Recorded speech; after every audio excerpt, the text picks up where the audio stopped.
Use of is am are with noun. इसका ये part 2 है। इसका पार्ट 1 मैं बता चुका हूँ। अगर आप ये वीडियो को देख रहे हैं तो इससे पहले अगर आप देखना चाहते, अच्छे सीखना चाहते इंग्लिश में, तो पार्ट 1 बना चुका, उसमें मैं बता चुका हूँ किसके साथ एम, किसके साथ आर, किसके साथ इज और किस में ए और एन का प्रयोग होता है। आप उसको देख लीजिए, ये आपके लिए और भी आसान हो जाएगा। अगर आप नहीं देखे तो इसके बाद इसमें भी आपको बताऊँगा, आपको आसानी से समझ में आ जाएगा। तो चलिए क्या है कि use of is am are with noun में ये नेगेटिव सेंटेंस है। इसका पहले जो होता है अफर्मेटिव होता है, अफर्मेटिव बता चुका हूँ। अफर्मेटिव का होता है सकारात्मक वाक्य और नेगेटिव का होता है हिंदी क्या, नकारात्मक वाक्य। नकारात्मक वाक्य, नेगेटिव मतलब नकारात्मक, सेंटेंस मतलब वाक्य, नकारात्मक वाक्य यानी नहीं वाला वाक्य। तो इसको बनाने के लिए आपको स्ट्रक्चर समझना होगा। तो स्ट्रक्चर क्या होता, सब्जेक्ट प्लस इज या तो एम या तो आर, यानी तीनों में से कौन है, इज आएगा तो एम नहीं, आर नहीं, एम आएगा तो ये दोनों नहीं, और आर आएगा तो इज एम नहीं, यानी तीनों में से कौन एक ही आएगा एक बार में। इसलिए कहता है या इज एम आर। इसके बाद प्लस में हो जाएगा यहाँ पे नोट, प्लस नोट। अब प्लस में अदर वर्ड, अदर वर्ड में क्या आएगा, यहाँ पे नाउन ही आएगा, क्योंकि use of is am are with noun है। तो अदर वर्ड में क्या आएगा, नाउन आएगा। पहला सेंटेंस देखिए क्या, वह कलाकार नहीं है। तो वह का हिंदी क्या होता, वह का इंग्लिश क्या होता, ही, और ही के साथ में क्या होता, इज। और इसी का बारे में बता चुका हूँ ए एन का प्रयोग किस में होता है, इसलिए आप पार्ट 1 देखिएगा, ये आपको आसान तरीका से समझ में आ जाएगा। ही इज, अब कलाकार है तो एन आर्टिस्ट, सॉरी यहाँ पे नोट लगेगा क्योंकि नहीं है, तो he is note, he is note, यानी ही लग गया, इज लग गया, उसके बाद ये तीनों में से कौन एक लगना चाहिए। उसके बाद क्या है, नोट है तो नोट, उसके बाद अदर वर्ड में नाउन, कलाकार है तो नोट एन आर्टिस्ट, वह कलाकार नहीं है, he is note an artist. दूसरा क्या है, आप लोग किसान नहीं है, तो आप लोग का इंग्लिश क्या होता है, यू,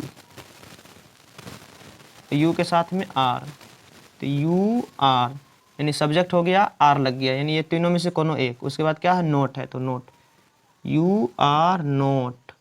अब आप लोग है बहुत सारे के बारे में बोल रहा है तो ए एन का प्रयोग नहीं होगा, यहाँ पे क्या होगा, किसान का फार्मर्स हो जाएगा, यू आर नोट फार्मर्स। आप डॉक्टर नहीं है, आप लोग कहने से मतलब सामने में जो भी है सभी लोग को बोल रहे हैं, और आप कहने से जो सामने में एक आदमी रहता है उसको आप या तुम कहा जाता है। तो आप डॉक्टर नहीं है, तो आपका इंग्लिश ये यू ही होगा, तो यू के साथ में आर, यू आर नॉट। अब किसी एक को कह रहे हैं तो आपको ए एन का प्रयोग करना होगा, तो you are not a doctor, you are not a doctor. उसके बाद क्या है, मैं अभियंता नहीं हूँ, मैं मतलब अकेला, हिंदी में एक लिखा रहे या ना रहे, आपको एन का प्रयोग करना है, मैं अभियंता नहीं हूँ, तो आई के साथ में एम, तो आई एम। उसके बाद क्या, नोट, तो आई एम नोट। अब अभियंता का इंग्लिश क्या होता है, इंजीनियर, तो एन इंजीनियर। इंग्लिश में आप कुछ भी नहीं जानते हैं तो आप हमको कमेंट करिए, मैं आपको इंग्लिश लिखना, पढ़ना और बोलना आसान तरीका से सिखा सकता हूँ। मैं अभियंता नहीं, तो आई एम नॉट एन इंजीनियर। उसके बाद क्या, वे लोग साधु नहीं है, तो वे लोग का इंग्लिश दे, दे के साथ भी आर का प्रयोग, तो they are not, they are not. अब साधु की इंग्लिश क्या होगा, तो दे आर नॉट सेंट, और यहाँ पे एस लग जाएगा क्योंकि वे लोग है और बहुत सारे लोग के बारे में बोल रहा, तो दे आर नॉट सेंट्स। वह लड़की नहीं है, तो लड़की के लिए यहाँ ही नहीं सी का प्रयोग होता है, तो सी इज नॉट ए गर्ल, वह लड़की नहीं है, तो सी इज नॉट ए गर्ल, वह लड़की नहीं है। तुम नौकर नहीं हो, तो तुम का इंग्लिश यू, तो यू के साथ में आर, तो यू आर, देखिए सब्जेक्ट, उसके बाद इज एम आर में से कौन है, उसके बाद क्या है, नोट, तो यू आर नोट। अब तुम बोल रहे हैं तो किसी एक को बोले तो एन का प्रयोग करना पड़ेगा, तो you are not a servant, तुम नौकर नहीं हो, तो you are not a servant. Rahim शिक्षक नहीं है, तो रहीम का इंग्लिश एक सिंगल नाम है, तो सिंगल नाम का क्या होगा?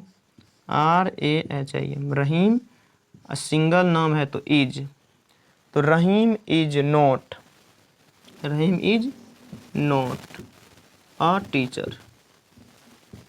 ये भी इसको पढ़ते हैं और अ भी पढ़ते हैं। रहीम शिक्षक नहीं है, तो Rahim is not a teacher. Seema और मीना दोस्त नहीं है, सीमा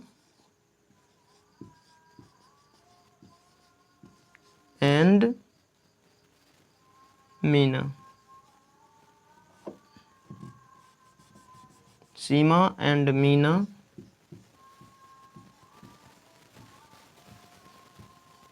are not, Seema and Meena are not. अब दो हो गया तो एन का प्रयोग होगा, फ्रेंड का फ्रेंड्स हो जाएगा। सीमा और मीना दोस्त नहीं, तो Seema and Meena are not friends. उसके बाद क्या, वह डॉक्टर नहीं है, तो वह का इंग्लिश ही, वह का इंग्लिश ही के साथ में इज, तो he is not, he is not a doctor,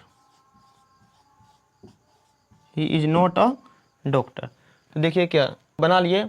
अब क्या होगा, आपको पहले हिंदी और इंग्लिश दोनों साथ साथ पढ़िए, तो इससे क्या होगा, आपको इंग्लिश का हिंदी निकालने के लिए आराम से आ जाएगा। तो पहला क्या है, वह कलाकार नहीं है, तो he is not an artist. आप लोग किसान नहीं है, यू आर नॉट फार्मर्स। पहले धीरे धीरे मेरे साथ आपको बोलना है, तभी आप आराम से सीख सकते हैं। आप डॉक्टर नहीं है, तो you are not a doctor. मैं अभियंता नहीं हूँ, I am not an engineer. वे लोग साधु नहीं है, दे आर नॉट सेंट्स। वह लड़की नहीं है, she is not a girl. तुम नौकर नहीं हो, you are not a servant. Rahim शिक्षक नहीं है, तो Rahim is not a teacher. Seema और मीना दोस्त नहीं है, तो Seema and Meena are not friends. वह डॉक्टर नहीं है, तो he is not a doctor. तो ये देखिए क्या है, यूज ऑफ इज हमारे विथ नाउन का नेगेटिव सेंटेंस हुआ। इससे पहले मैं पहला बता दिया था अफर्मेटिव या नेगेटिव। इसका और भी होता है इंट्रोगेटिव, इंट्रोगेटिव प्लस नेगेटिव, और इंट्रोगेटिव विथ WH, और interrogative with WH plus negative sentence. अगर आप पूरा डिटेल में और आप हमसे सीखना चाहते हैं तो कैसा लगा ये वीडियो, आप लोग एक कमेंट प्यारा सा ज़रूर कर दीजिए। अगर आप हमसे सीखना चाहते हैं तो फेसबुक पे देख रहे हैं तो फेसबुक पेज को फॉलो कर लीजिए, और आप यूट्यूब चैनल पे देख रहे हैं तो यूट्यूब चैनल को सब्सक्राइब कर लीजिए, ताकि मेरा वीडियो आप तक पहुंचे और आप आसानी से सीख सकते हैं।